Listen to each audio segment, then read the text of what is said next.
നമസ്കാരം. Block buster cinema വലിയേട്ടൻ Kerala രാഷ്ട്രീയത്തിൻ്റെ നയനമനോഹരമായ വെള്ളിത്തിരയിൽ വീണ്ടും എത്തുന്നു. സ്വാഗതം വക്രദൃഷ്ടിയിലേക്ക്. ടി വിയിൽ എപ്പോഴിട്ടാലും മികച്ച റേറ്റിംഗും പരസ്യവും കിട്ടുന്ന പടമാണ് മമ്മൂട്ടിയുടെ വലിയേട്ടൻ. മണിക്കൂറുകളെടുത്ത് ഓണത്തിനും വിഷുവിനും വലിയേട്ടൻ കാണാൻ ഇപ്പോഴും മലയാളി റെഡിയാണ്. ഒരു ചാനലല്ല, പല ചാനലുകളും വലിയേട്ടൻ കാണിച്ചിട്ടും നമുക്ക് മടുത്തിട്ടില്ല. ഇപ്പോഴിതാ കേരള രാഷ്ട്രീയത്തിൻ്റെ വെള്ളിത്തിരയിലെത്തുന്നു വലിയേട്ടൻ രണ്ടാം ഭാഗം. മൂക്കളെ ഒലിപ്പിച്ച് നടന്ന ഇളയതുങ്ങളെ കൈപിടിച്ചു നടത്തിയ വലിയേട്ടൻ. വലിയ കളിപ്പാട്ടങ്ങൾക്കു വേണ്ടി അനുജന്മാർ ഷാഠ്യം പിടിച്ചു കരഞ്ഞപ്പോൾ പരിഭവമേതുമില്ലാതെ വിട്ടുകൊടുത്ത് ചെറിയ കളിപ്പാട്ടം മാത്രം കയ്യിൽ വെച്ച ത്യാഗിയായ വലിയേട്ടൻ്റെ കഥ. ആകാശദൂത് ടി വിയിൽ കണ്ട് ജെൻസി പിള്ളേർ കരയുന്ന ഇക്കാലത്ത് ഈ പടവും ഹിറ്റാവും ഉറപ്പ്. നമ്മുടെ കേരള രാഷ്ട്രീയത്തിന്റെ പ്രിയപ്പെട്ട വലിയേട്ടൻ വടശ്ശേരി ദാമോദര മേനോൻ സതീശൻ എന്ന ഞാൻ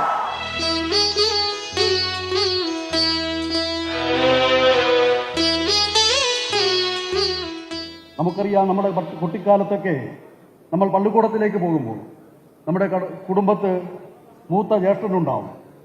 ആ മൂത്ത ജ്യേഷ്ഠൻ മറ്റ് ഇളയ കുട്ടികളെല്ലാം പിടിച്ചുകൊണ്ട് ഏറ്റവും ഇളയ കുട്ടിയുടെ ബാഗും തോളിലേറ്റി ഇടവഴികളിലൂടെ കൈപിടിച്ച് നടന്നുകൊണ്ടുപോകും. സ്കൂളിൽ ചെല്ലുമ്പോൾ തൻ്റെ ഇളയ കുഞ്ഞുങ്ങൾക്ക് എന്തെങ്കിലും ഒരു അപകടം സംഭവിച്ചാൽ ഓടിയെത്തി അതിനെ ആശ്വസിപ്പിച്ച് ആ കുട്ടിയെ താലോലിച്ച് തിരികെ കൊണ്ടുവരുന്ന ജ്യേഷ്ഠനുണ്ട്. നമുക്ക് എല്ലാ കുടുംബത്തിലും ജ്യേഷ്ഠനുണ്ട്. വീട്ടിൽ കിട്ടുന്ന നല്ല സാധനങ്ങൾ, കളിപ്പാട്ടങ്ങൾ, ആ കളിപ്പാട്ടത്തിന് ഇളയ കുട്ടികൾ കളിപ്പാട്ടത്തിന് വേണ്ടി ശാഠ്യം പിടിക്കുമ്പോൾ സന്തോഷത്തോടുകൂടി ആ കളിപ്പാട്ടം അനുജന് കൊടുത്തിട്ട് അനുജന്റെ സന്തോഷം കണ്ട് മാറി നിൽക്കുന്ന ജ്യേഷ്ഠന്മാരുണ്ട് നമ്മുടെ തറവാടുകളിൽ. ആ വലിയേട്ടൻ, നമ്മുടെ കേരള രാഷ്ട്രീയത്തിന്റെ പ്രിയപ്പെട്ട വലിയേട്ടൻ, അനുജന്മാരുടെ സന്തോഷത്തിനു വേണ്ടി ഇടവഴികളിലൂടെ കൈപിടിച്ച് കടന്നുപോയപ്പോൾ ആ കൈപിടിച്ച് കൂടെ നിന്നവർക്ക് കളിപ്പാട്ടം, വലിയ കളിപ്പാട്ടം വേണമെന്ന് പറഞ്ഞ് ശാഠ്യം പിടിച്ചപ്പോൾ ആ വലിയ കളിപ്പാട്ടം യാതൊരു വിഷമതയും കൂടാതെ കൈമാറിക്കൊണ്ട് കയ്യിൽ കിട്ടിയ ചെറിയ കളിപ്പാട്ടം സൂക്ഷിച്ചു വെച്ചുകൊണ്ട് ആ ചന്യന്മാരോടൊപ്പം ചേർന്ന് നിന്ന് ഈ നാടിനെ നയിക്കുവാൻ വേണ്ടി നമ്മുടെ കേരളത്തിന്റെ രാഷ്ട്രീയ ഭരണ വേദിയിൽ വളരെ സജീവമായി നിൽക്കുന്ന പ്രിയപ്പെട്ട കേരള രാഷ്ട്രീയത്തിന്റെ വലിയേട്ടൻ ശ്രീ രമേശ് ചെന്നിത്തല അവർകളെ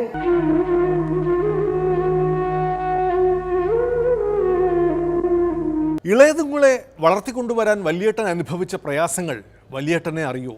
സ്വന്തം കയ്യിലിരുന്ന കളിപ്പാട്ടം തട്ടിപ്പറിച്ച അന്നും സങ്കടം ഉള്ളിലൊതുക്കി അനുജന്മാർക്കു വേണ്ടി നിന്നു ഈ വലിയേട്ടൻ. ഓരോ നേതാവിനെയും കണ്ടെത്തി അവരെ നാളുകളിലെ ഭാവിയിലേക്ക് ആവശ്യമാണെന്ന് കണ്ട് അവരെ ഓരോ രംഗത്തും വളർത്തിക്കൊണ്ടുവരാൻ ഞങ്ങളൊക്കെ ഒത്തിരി കഷ്ടപ്പാടുകൾ, ഒത്തിരി പ്രയാസങ്ങൾ സഹിച്ചിട്ടുണ്ട്. നിങ്ങൾക്ക് പേടിയാണ്, ഈ ഏട്ടനെ കാണുന്നത് പോലും നിങ്ങൾക്ക് പേടിയാണ് അല്ലേ? നാളെ അവരാരും കൂടെ നിൽക്കുമെന്നുള്ള തെറ്റിദ്ധാരണയിൽ അല്ല ഇത് ചെയ്തിട്ടുള്ളത്.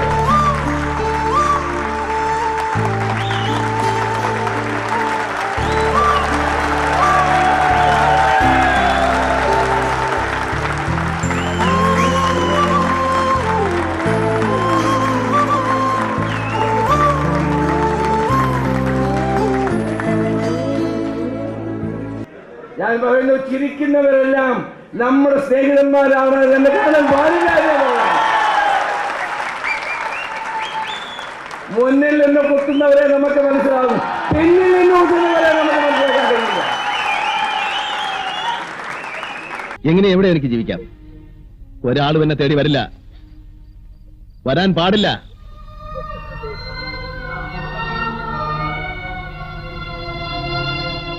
മുഖ്യ കളിപ്പാട്ടം കിട്ടിയില്ല എന്നുവെച്ച് വലിയേട്ടൻ തളരുമെന്ന് കരുതേണ്ട. സ്വപ്നങ്ങൾ വലിയേട്ടനുമുണ്ട്. പരിഭവിച്ച് തറവാട്ടിൽ നിന്ന് പടിയിറങ്ങാനും കഴിയില്ല. വലിയേട്ടനായി പോയില്ലേ? ഈ പടം നമ്മളെ കരയിപ്പിച്ച് അടങ്ങും. ഡ്രീം ചെയ്യണം, കേരളത്തിന്റെ മുഖ്യമന്ത്രിയാകാൻ ആഗ്രഹിച്ച ഒരാളാണ് ഞാൻ. ആയില്ല എന്ന് വിചാരിച്ച് ഞാൻ ഈ പരിപാടി നിർത്തിയോ? പോയ വസന്തങ്ങൾ വീണ്ടും വരുമോ എന്ന നാടകത്തിലെ ആ ശോകാനമില്ലേ, ഞാൻ സ്റ്റേജ് പാടി വിളിച്ചത്, അതൊന്ന് പാടും. ഞാൻ നേരത്തെയും ആഭ്യന്തരമന്ത്രിയായി, ഉമ്മൻചാണ്ടി ഗവൺമെന്റിൽ ഞാൻ ആഭ്യന്തരമന്ത്രിയായി. എന്റെ മനസ്സിനൊരു സമാധാനമില്ല. ജാലകങ്ങൾ മൂടിയെങ്ങോ പാടും പ്ലീസ്.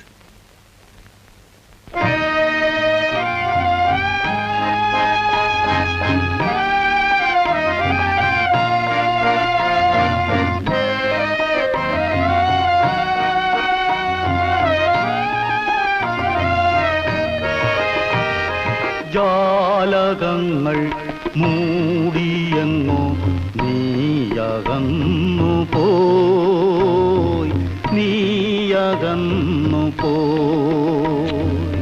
ഇത്തവണ മന്ത്രിസഭയിൽ ചേരണമോ വേണ്ടയോ എന്നുള്ള ഒരു സംശയം എൻ്റെ മനസ്സിലുണ്ടായപ്പോൾ എന്നോട് സ്നേഹമുള്ള ആളുകൾ, പാർട്ടിയോട് കൂറുള്ള ആളുകൾ, താല്പര്യമുള്ളവരൊക്കെ എന്നോട് നിർദ്ദേശിച്ചു ചേരണം. കുറച്ചുകൂടെ ശോകം വരട്ടെ, ശോകം. ജാലകങ്ങൾ മൂടിയെങ്ങോ നീയകന്നു പോയി, നീയകന്നു പോയി. നമ്മുടെ പ്രിയങ്കരനായ നേതാവ് ശ്രീ രാഹുൽ ഗാന്ധി എന്നോട് പറഞ്ഞു ചേരണം. ഞാൻ പാർട്ടിക്കെതിരായി ഒരു ശബ്ദവും ഒരു കാലഘട്ടത്തിലും പറയാത്ത ഒരാളാണ്. രാഷ്ട്രീയത്തിൽ നമുക്ക് നഷ്ടങ്ങളുണ്ടാകും, ലാഭങ്ങളുണ്ടാകും. പക്ഷേ നമുക്ക് വലുത് നമ്മളെ വളർത്തി വലുതാക്കിയ ഇന്ത്യൻ നാഷണൽ കോൺഗ്രസ് തന്നെയാണ്, UDF ആണ്. ഇല പൊഴിയും ശിഖരമോടൻ മോഹമാമരം, ഇല പൊഴിയും ശിഖരമോടൻ മോഹമാമരം. രാഷ്ട്രീയത്തിൽ നമ്മളൊക്കെ ഓരോരുത്തരും പ്രവർത്തിക്കുമ്പോൾ ധാരാളം അവസരങ്ങൾ നമുക്കുണ്ടായിട്ടുണ്ട്, അവസരങ്ങൾ ഇല്ലാതായിട്ടുണ്ട്. പക്ഷെ പാർട്ടി ആണ് വലുത്, മുന്നണിയാണ് വലുത് എന്നതാണ് നമ്മുടെ ഏറ്റവും വലിയ കരുത്ത്. അങ്ങനെ വേണം നമ്മൾ ഓരോരുത്തരും പ്രവർത്തിക്കാൻ. നമ്മുടെ കേരള രാഷ്ട്രീയത്തിന്റെ പ്രിയപ്പെട്ട വല്യേട്ടൻ അങ്കണക്കോടിയിലാലംബഹീനമായി നിൽക്കുന്നു മൂകമായി, ശോകമൂകമായി.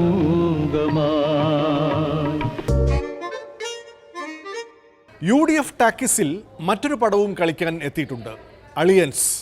LDF ടാക്കീസിൽ ഇടയ്ക്കെത്തിയ മരുമകൾ, ചിറ്റപ്പൻ എന്നീ പടങ്ങൾ അന്ന് 8 നിലയിൽ പൊട്ടിയിരുന്നെങ്കിലും ഈ പടം ഓടാനാണ് സാധ്യത. മന്ത്രിയായ അളിയൻ്റെ പ്രൈവറ്റ് സ്റ്റാഫിൽ അളിയൻ നിയമനം നേടുന്നതാണ് കഥ. ആരാ മനസ്സിലായില്ല എന്ന് ചോദിക്കാൻ പോയിരിക്കും. ഞാൻ CM-ന്റെ അളിയൻ അനിയൻപിള്ള. ബ്രദർലോ എന്നല്ല എൻ്റെ മാനദണ്ഡം. അദ്ദേഹം നല്ലൊരു പൊതുപ്രവർത്തകനാണ്. ഈ ഇലക്ഷനിൽ എൻ്റെ ചീഫ് ഏജൻ്റായിരുന്നു. കണ്ണൂർ ജില്ലാ കോൺഗ്രസ് കമ്മിറ്റി പ്രസിഡന്റ് തന്നെ അദ്ദേഹത്തെ ഇങ്ങോട്ട് ശുപാർശ ചെയ്തു. എന്താ ഇവിടെ എന്നായിരിക്കും അടുത്ത ചോദ്യം. ഞാൻ ഇല്ലെങ്കിൽ അളിയനില്ല, അളിയനില്ലെങ്കിൽ മന്ത്രിസഭയില്ല. ഇത് കൺസേൺഡ് മിനിസ്റ്റർ അദ്ദേഹത്തിൻ്റെ ആലോചനയിൽ അദ്ദേഹത്തിന് സ്വീകാര്യമായ അദ്ദേഹത്തിൻ്റെ ഓഫീസ് പ്രവർത്തനത്തിന് സഹായിക്കുന്ന വ്യക്തിയാണ്. ആരാടോ വലിഞ്ഞേറി വരുന്നത്? ഞാനോ അതോ എന്റെ പെങ്ങളോ അതോ അവളെ കെട്ടി നാട് ഭരിക്കുന്ന മുഖ്യമന്ത്രിയോ? ആരാടോ വലിഞ്ഞേറി വരുന്നത്? നാളെ നേരം വെളുക്കുമ്പോൾ താൻ സുൽത്താൻ ബത്തേരിയിലിരിക്കും, ടിപ്പു കോട്ടയ്ക്ക് കാവൽ. ഓക്കെ, ഈ വ്യക്തി എൻ്റെ റിലേറ്റീവ് ആണെന്ന് ഞാൻ തന്നെയാണ് പറഞ്ഞത്.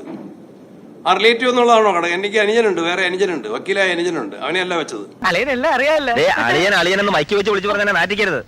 എന്ത് പറഞ്ഞാലും കേക്കില്ല, ഇറക്കി വിട്ടാലോട്ട് പോകത്തൂലെന്ന് പറഞ്ഞാൽ. എന്നാൽ ഒരു കാർഷിക ലോണോ തൊഴിലില്ലായ്മ വേതനമോ ഒപ്പിച്ച് തന്ന് എന്നെ സഹായിക്കുമോ? ഇലക്ഷന്റെ കാര്യങ്ങൾ കൈകാര്യം ചെയ്ത് എൻ്റെ ചീഫ് ഏജന്റായിട്ട് പ്രവർത്തിച്ച, നല്ല ക്യാരക്ടറുള്ള, നല്ല രാഷ്ട്രീയ പ്രവർത്തനത്തിലെ നല്ല ട്രാക്ക് റെക്കോർഡുള്ള, ഒരു വിവാദത്തിനും വഴി കൊടുക്കാത്ത കഴിവുള്ള, ബുദ്ധിയുള്ള, എനിക്ക് കൂടി സ്വീകാര്യതയുള്ള, വിശ്വാസമുള്ള ഒരാളാണ് ബെന്നി തോമസ്. അതുകൊണ്ടാണ് അദ്ദേഹത്തെ വെച്ചത്. ഉപജാപ സംഘം എന്ന് പത്രക്കാര് പറയും. അവർക്ക് പാർട്ടി ടിക്കറ്റ് ഒന്നുമില്ല. അതിലാണ് അളിയൻ എന്നെ പെടുത്തിയിരിക്കുന്നത്. ജഗ ജഗ ജഗ. മന്ത്രിയായ അളിയന് കുറ്റമറ്റ നിലയിൽ ഫലപ്രദമായി പ്രവർത്തിക്കാൻ അളിയൻ കൂടിയേ തീരുമെന്നാണ് മന്ത്രി അളിയൻ്റെ നിലപാട്. ബന്ധു നിയമനത്തിനെതിരെ പ്രതികരിച്ച ആദർശധീരനായ മുഖ്യന് മിണ്ടാട്ടവുമില്ല. മന്ത്രി എന്നതിലുള്ള എൻ്റെ പ്രവർത്തനം കുറ്റമറ്റതാകാൻ, ജനോപകാരപ്രദമാകാൻ, വിജയകരമാകാൻ, ഫലപ്രദമാകാൻ. അപ്പൊ ഞാൻ അളിയനെ വിളിച്ചു. അളിയാ, അളിയന്റെ പോക്കത്ര ശരിയല്ല. ഞാൻ അങ്ങനെ പറഞ്ഞപ്പോ പുള്ളി വല്ലാതെ ഫീൽ ചെയ്തു.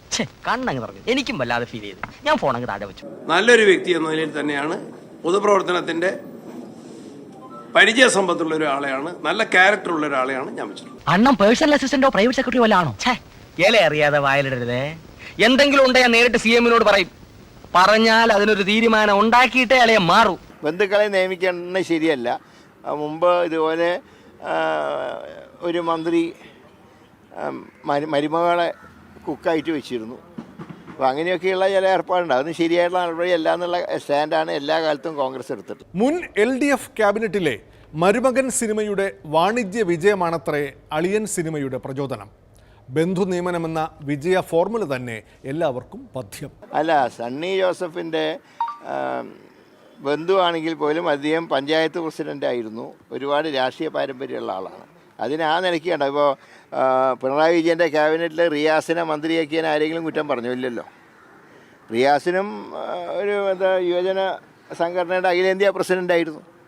ഞങ്ങളാരും പറഞ്ഞില്ലല്ലോ. അമ്മായിയപ്പൻ്റെ ക്യാബിനറ്റിലെ വരുമാന മന്ത്രിയാക്കി ആരും പറഞ്ഞില്ലല്ലോ. റൊഡാലിയോ മുട്ടയടിച്ചപ്പോ എല്ലാവർക്കും ഓഹോ, ഇന്ത്യയിൽ ആദ്യമായി വട്ടോളി മുട്ടയടിപ്പിച്ചപ്പം ആഹാ.